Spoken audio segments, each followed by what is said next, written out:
Hello दोस्तों, welcome to back पुष्पत computer classes. आज हम जावा के फीचर्स के बारे में देखने वाले हैं। जावा की विशेषता। जावा की विशेषता क्या होती है और जावा के फीचर्स क्या होते हैं। ठीक है, तो आइए हम इन पॉइंट को देखते हैं, फिर इन पॉइंट को हम डीप में डिस्कस करेंगे आपसे। ठीक है, एक एक करके एक पॉइंट को उठाएंगे और डीप में डिस्कस करेंगे। अभी एक बार सिंपल सा हम देख लेते हैं।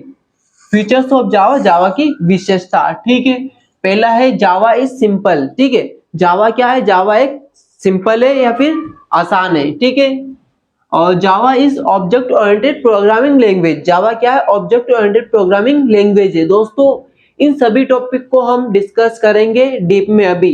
ठीक है, अभी हम एक बार शॉर्ट में इनको देख रहे हैं, फिर डीप में पढ़ेंगे। ठीक है, जावा इज डिस्ट्रीब्यूटेड। ठीक है, जावा विस्तृत है। Java is robust. Java robust मतलब मजबूत है। ठीक है, जावा इज सिक्योर। जावा सुरक्षित है। Java is architectural neutral. Java संरचनात्मक रूप से उदासीन है। Java is portable. जावा एक सहायनी है। ठीक है, जावा इज इंटरप्रेटेड। ठीक है, जावा एक इंटरप्रेटेड है। Java is high performance. Java उच्च निष्पादन है। ठीक है, उच्च निष्पादक है। Java is multi thread. ठीक है, जावा एक मल्टी थ्रेड है। और जावा इज डायनेमिक। जावा एक गतिशील है। तो दोस्तों, अब इन टॉपिक को हम डीप में डिस्कस करेंगे। तो आइए वीडियो के आगे बढ़ते हैं। तो दोस्तों, इसका फर्स्ट पॉइंट देखते हैं। Java is simple. देखो, जावा क्या है? जावा एक सिंपल है। तो जावा को बिल्कुल ही सरल बनाया गया है।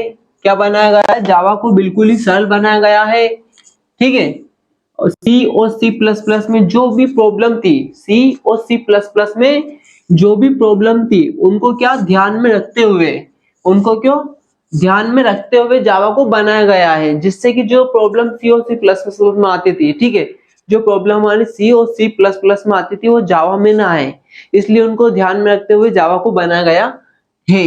ठीक है, जावा को सीखने के लिए कठिन ट्रेनिंग की जरूरत नहीं होती है। ठीक है, देखो, जावा अगर आपको सीखना है तो नो, बिल्कुल ही इतनी कठिन ट्रेनिंग की आवश्यकता नहीं होती है। इसको सिंपली तरीके से सीख सकते हैं हम। ठीक है, जिसके बाद में देखते हैं ट्रेनिंग की आवश्यकता नहीं होती है। ठीक है, जावा में ऐसे फीचर्स होते हैं। ठीक है, जावा में क्या होता है? जावा में ऐसे फीचर्स होते हैं जिनकी मदद से आप क्या कर सकते हो, जो जैसे मशीन रहती है। ठीक है, जावा में एक ऐसे फीचर जिनकी मदद से स्वयं ही मशीन संचालित हो जाती है। ठीक है, जावा में ऐसे ऐसे फीचर्स पाए जाते हैं जिससे जो जावा की मशीन रहती है वो स्वयं ही संचालित हो जाती है। इसलिए हम जावा को सिंपल कहेंगे। जावा को सिंपल क्यों कहेंगे? क्योंकि जो भी सी में प्रॉब्लम थी, सी प्लस में प्रॉब्लम थी, उनको ध्यान में रखते हुए बनाया गया है। ठीक है, और जावा में कई सारे ऐसे फीचर्स होते हैं जिससे स्वयं मशीन संचालित हो जाती है। इसलिए दोस्तों, आप इसका स्क्रीनशॉट ले सकते हो। इसके बाद में देखेंगे हम सेकेंड पॉइंट। तो दोस्तों, अब हम अगला देखते हैं, जावा इज ऑब्जेक्ट ओरिएंटेड। ठीक है, इसमें क्या बोला है? जावा ऑब्जेक्ट डिजाइन। ठीक है, जावा ओरिएंटेड डिजाइन वह तकनीक है या फिर वह टेक्निक है जो डाटा और इंटरफेस पर फोकस करती है। किस पे करती है? डाटा और इंटरफेस पर यह फोकस करती है। ठीक है, इन दोनों पर ही फोकस करती है। कौन फोकस करती है? ऑब्जेक्ट ओरिएंटेड डिजाइन वह तकनीक है जो कि डाटा और इंटरफेस पर क्या करती है? फोकस करती है। फोकस को हिंदी में क्या बोलते हैं? केंद्रित। ठीक है, उस पे एक तरह से केंद्रित करती है, फोकस करती है डाटा और इंटरफेस पर। ठीक है, जो हमारे प्रोग्राम के डाटा रहते हैं, इंटरफेस रहते हैं, उस पर यह ऑब्जेक्ट ओरिएंटेड मतलब एक तरह से फोकस करती है। ठीक है, उसी पर ध्यान लगाती है, केंद्रित करती है। ठीक है, जावा लगभग ऑब्जेक्ट ओरिएंटेड प्रोग्रामिंग है। ठीक है, इसमें क्या बोला मैंने? जावा लगभग ऑब्जेक्ट ओरिएंटेड प्रोग्रामिंग लैंग्वेज है। ठीक है, लगभग क्यों बोला मैंने? क्योंकि यह पूरी तरह नहीं है। क्यों नहीं है समझते हैं? हम लगभग इसलिए कह रहे हैं क्योंकि जावा में प्रत्येक वस्तु एक ऑब्जेक्ट नहीं है। ठीक है, मैंने लगभग इसलिए बोला क्योंकि जावा में प्रत्येक वस्तु ऑब्जेक्ट नहीं है। क्या नहीं है? ऑब्जेक्ट नहीं है। प्रोग्राम जब आप बनाओगे तो उसमें आपको समझ में आएगा। ठीक है, इसमें आप बस इतना सा समझिए कि प्रत्येक वस्तु ऑब्जेक्ट नहीं है। क्यों नहीं है? एग्जांपल के थ्रू हम समझते हैं। ठीक है, एग्जांपल है हमारा प्रिमिटिव डाटा टाइप के वेरिएबल किसी भी क्लास के इंटरफेस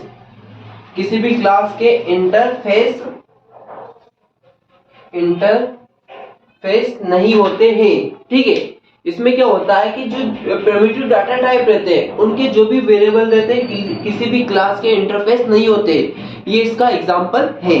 तो सिंपल सा मैंने आपको इसमें क्या समझाया कि यह डाटा और इंटरफेस पर फोकस करती है। क्या करती है? डाटा और इंटरफेस पर फोकस करती है। ठीक है, जिसके बाद मैंने बोला कि ऑब्जेक्ट ओरिएंटेड प्रोग्रामिंग है। लगभग बोला मैंने, ठीक है, याद रखना लगभग है, पूरी तरह नहीं है। क्यों नहीं है? क्योंकि इसमें क्या बोला मैंने, जावा प्रत्येक, ठीक है, जावा पूरी तरह से मतलब जावा में प्रत्येक वस्तु ऑब्जेक्ट नहीं है पूरी तरह से। ठीक है, इसलिए ठीक है, क्योंकि प्रिमिटिव डाटा टाइप के वेरिएबल किसी भी क्लास के इंटरफेस नहीं होते हैं। प्रिमिटिव जो डाटा टाइप रहते हैं वह किसी भी क्लास के इंटरफेस नहीं होते। जब आप प्रोग्राम बनाओगे तो वहां पर क्लास आएगी आपकी, तब आपको समझ में आएगा। ठीक है, या ले लीजिए इसका स्क्रीनशॉट। तो दोस्तों अब तीसरा नंबर का देखते हैं हम। जावा इज डिस्ट्रीब्यूटेड, जावा विस्तृत है। ठीक है, अब देखते हैं हम जावा कैसे विस्तृत है। तो पढ़ते चलते हैं। जावा में HTTP, जावा में क्या HTTP और FTP, ठीक है, जैसे प्रोटोकॉल, ठीक है, प्रोटोकॉल कौन कौन से, TCR IP प्रोटोकॉल से कॉपी करने हेतु रूटीन्स की एक विस्तृत लाइब्रेरी मौजूद है। क्या बोला इसमें? जावा में HTTP और FTP, ठीक है, FTP जैसे TCR और IP प्रोटोकॉल से कॉपी करने हेतु, इसमें क्या होता है जैसे कि ये प्रोटोकॉल्स रहते हैं, ठीक है, इनमें कॉपी करने हेतु रूटीन्स की एक लाइब्रेरी होती है मौजूद, जो कि विस्तृत होती है दोस्तों, बहुत ही बड़ी लाइब्रेरी होती है इनको कॉपी करने के लिए। ठीक है, किनको कॉपी करने के लिए?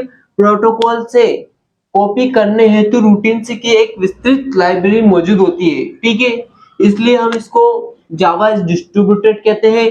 ठीक है, जावा में नेटवर्किंग फीचर्स, ठीक है, जावा में नेटवर्किंग फीचर्स को सपोर्ट करने के लिए क्लास लाइब्रेरी का एक संपूर्ण समूह होता है। ठीक है, इसमें क्या बोला मैंने कि जावा में नेटवर्किंग फीचर्स को सपोर्ट करने के लिए, ठीक है, जो हमारे जावा में नेटवर्किंग सपोर्ट रहते हैं, नेटवर्किंग फीचर्स रहते हैं, उनको सपोर्ट करने के लिए एक लाइब्रेरी मौजूद रहती है।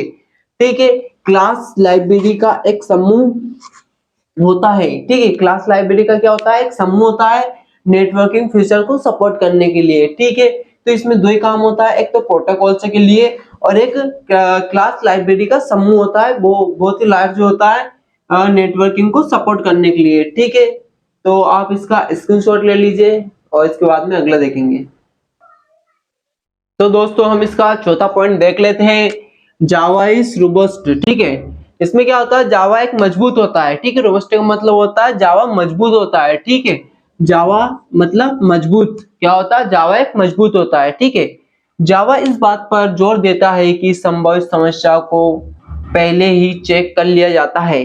तो इसमें क्या होता है? जावा मजबूत क्यों होता है? क्योंकि इसमें जो भी समस्या आती है उनको पहले ही चेक कर लिया जाता है। ठीक है, आया समझ में? जैसे कि हमारे पास जब हम प्रॉब्लम में रहते हैं, अगर हमको पता चल जाए कि प्रॉब्लम क्या है पहले ही, तो हम प्रॉब्लम में आएंगे ही नहीं। तो इसी प्रकार क्या होता है कि जावा में जो भी समस्या आती है उनको पहले ही चेक कर लिया जाता है। ठीक है, संभावित समस्या को पहले ही चेक कर लिया जाता है। ठीक है, जिसके बाद में उसके बाद ही डायनेमिक रन टाइम चेकिंग, ठीक है, उसके बाद में एक चेकिंग होती है। कौन सी चेकिंग होती है? Later dynamic run time. ठीक है, रन टाइम एक चेकिंग होती है, वो चेकिंग होती है। और जिसके बाद में और एरर उत्पन्न कर सकने वाली परिस्थितियों का निराकरण किया जाता है। ठीक है, तो पहले क्या किया जाता है? पहले समस्या को देखा जाता है कि भैया क्या समस्या, उसको पहले ही हल कर लिया जाता है। ठीक है, जिसके बाद में एक चेकिंग होती है लेटर डायनेमिक, ठीक है, ये चेकिंग होती है। और जिसके बाद में क्या होता है कि जो एरर आती है, ठीक है, एरर उत्पन्न करने वाली परिस्थितियों को निराकरण किया जाता है। ठीक है, जो भी एरर उत्पन्न करती है उन परिस्थितियों का निराकरण किया जाता है कि भैया ना रहेगी बांस ना बजेगी बांसुरी। ठीक है, आपने सुना होगा। तो यहाँ पर भी सेम ऐसे ही होता है कि जैसे कि जो भी एरर आती है तो उन परिस्थितियों का निराकरण पहले ही कर लिया जाता है। ठीक है, उन परिस्थितियों को पहले ही निराकरण करेंगे तो एरर ही नहीं आएगी। ठीक है, ये होता है। जावा और C++ के सबसे बड़ा मध्य यही है। ठीक है, जो जावा लैंग्वेज होती है और C++ लैंग्वेज होती है, इनके बीच सबसे बड़ा अंतर यही है। ठीक है, कौन सा है? जावा में एक पॉइंटर मॉड्यूल होता है। ठीक है, जावा में क्या होता है? जावा में एक पॉइंटर मॉड्यूल, ठीक है, एक पॉइंटर मॉड्यूल होता है जो मेमोरी के ओवरराइटिंग और डाटा करप्टिंग होने की संभावना को दूर करता है। जो जावा में क्या करता है? ओवरराइटिंग, ठीक है, ओवरराइटिंग और करप्टिंग, ठीक है, इनकी होने की संभावना को दूर करता है। ठीक है दोस्तों, इनको सबको हम डीप में और आगे समझने वाले हैं। जैसे जैसे कोर्स हमारा आगे बढ़ता जाएगा, जो टॉपिक बीच में आएंगे उनको बीच में समझेंगे और शानदार तरीके से आप स्क्रीनशॉट ले लीजिए और इससे आगे हम बढ़ेंगे। तो दोस्तों हम अगला देखते हैं, जावा इज सिक्योर। ठीक है, जावा एक सुरक्षित है। जावा क्या है? एक सुरक्षित लैंग्वेज है। अब क्यों है? जावा को नेटवर्क, क्या बोला मैंने? जावा को नेटवर्क और डिस्ट्रीब्यूटेड पर्यावरण में यूज करने के लिए तैयार किया गया है। जावा को नेटवर्क और डिस्ट्रीब्यूटेड पर्यावरण में यूज करने के लिए तैयार किया गया है। किसमें? पर्यावरण में यूज करने के लिए तैयार किया गया है, इसलिए इसकी सुरक्षा पर अत्यधिक ध्यान दिया जाता है या अधिक ध्यान दिया जाता है। तो यहाँ पर ये लिखा रहा है, इसे इस हेतु सुरक्षा पर अधिक ध्यान दिया जाता है। ठीक है, जो जावा रहती है वो क्या रहती है? वायरस फ्री और टेम्पर फ्री। क्या रहती है जावा? जावा वायरस फ्री और टेम्पर फ्री। वो क्या करती है? ऐसे ही सिस्टम के निर्माण का समर्थन करती है। जावा किनका समर्थन करती है? जो वायरस फ्री और टेम्पर फ्री हो उनका समर्थन का निर्माण करती है। ठीक है, जावा में बिना परमिशन के, इसमें क्या बोला? जावा में बिना परमिशन के आप किसी भी फाइल को रीड और राइट नहीं कर सकते हैं। मतलब जावा में जब तक आपको परमिशन नहीं मिल जाती आप उसको लिख पढ़ नहीं सकते हैं। जैसे कि आपने किसी ने कोई फाइल बनाई, अगर आप उसको पढ़ना और लिखना चाहते हैं तो बिना परमिशन के नहीं पढ़ सकते। वो बोल देगा है चल निकल, बिना परमिशन के पढ़ने आया इसलिए जावा सिक्योर है। ठीक है, बिना परमिशन के हम इसमें कुछ नहीं कर सकते। ठीक है दोस्तों, अब आप इसका स्क्रीनशॉट ले लिए, इससे आगे आगे पॉइंट देखेंगे हम। तो दोस्तों हम छठे पॉइंट को देख लेते हैं, जावा इज आर्किटेक्चरल न्यूट्रल। ठीक है, कंपाइलर एक आर्किटेक्चरल रूप में न्यूट्रल ऑब्जेक्ट फाइल फॉर्मेट का निर्माण करता है। जो कंपाइलर रहता है वो क्या करता है? हमारा कंपाइलर आर्किटेक्चरल रूप में न्यूट्रल, ठीक है, न्यूट्रल ऑब्जेक्ट फाइल का निर्माण करता है। न्यूट्रल ऑब्जेक्ट फाइल का निर्माण करता है, उसके फॉर्मेट का निर्माण करता है। ठीक है, जो वर्चुअल मशीन और बाइट कोड की अवधारणा को लागू करता है। जो वर्चुअल मशीन और बाइट कोड की अवधारणा को लागू करता है। ठीक है, कौन करता है लागू? कंपाइलर। ठीक है, जो क्या करता है? वर्चुअल मशीन और बाइट कोड की अवधारणा को लागू करता है, जिससे कि अपनी स्वयं की काल्पनिक हार्डवेयर डिजाइन का निर्माण किया जा सके। ठीक है, इसमें क्या हुआ? जिससे कि हमारे स्वयं की, ठीक है, हार्डवेयर डिजाइन का निर्माण किया जा सके, जो कि हमारी काल्पनिक रहती है, काल्पनिक हार्डवेयर डिजाइन का निर्माण किया जा सके। ठीक है, इसका स्क्रीनशॉट ले लीजिए, इससे आगे बढ़ेंगे फिर हम। तो दोस्तों अब अगला पॉइंट देख लेते हैं, जावा इज पोर्टेबल। जावा क्या होता है? जावा एक पोर्टेबल होता है। क्यों होता है?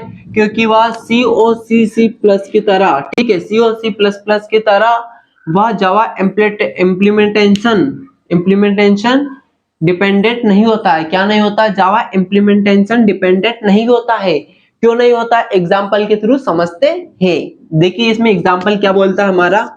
ठीक है, जावा में इंट 32 बिट पूर्णांक होता है। ठीक है, जो इसमें इंट रहता है वो कितने बिट का रहता है? 32 बिट का। पर सी और सी प्लस प्लस में ऐसा नहीं होता है, परंतु सी और सी प्लस प्लस में इंट वेंडर और ऑपरेटिंग सिस्टम पर आधारित रहता है।